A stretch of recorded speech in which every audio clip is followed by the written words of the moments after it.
बोलो बोलो शेरा वाली मैया की जय।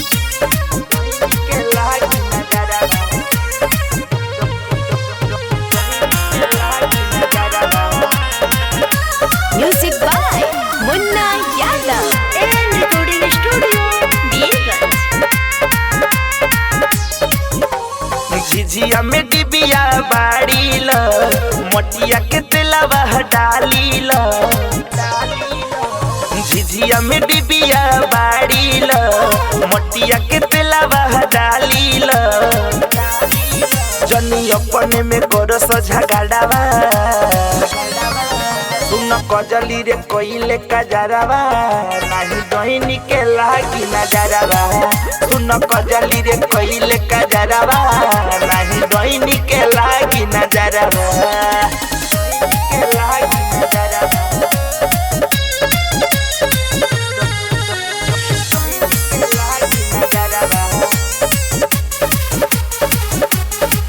सुन कजली रे कोइले कजरावा नाही डोइनी के लागी नजरवा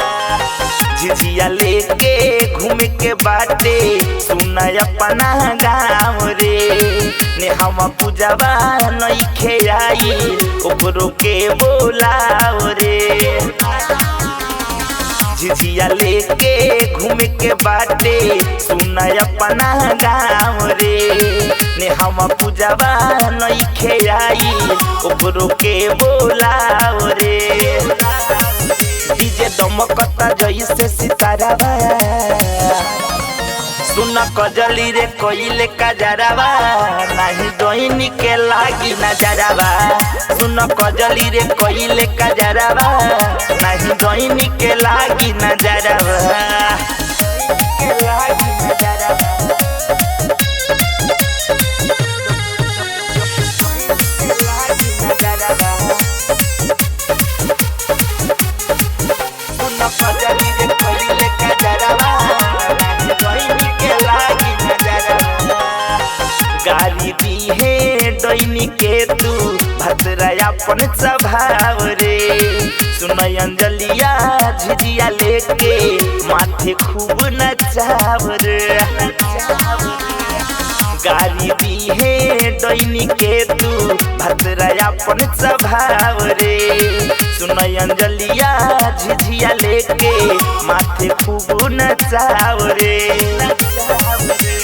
रतन से चंचल बिसेकवा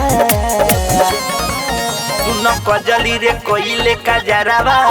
नाही डोइनी के लागी नजरवा सुन कजली रे कोइले कजरावा नाही डोइनी के लागी नजरवा And recording studio Beerganj।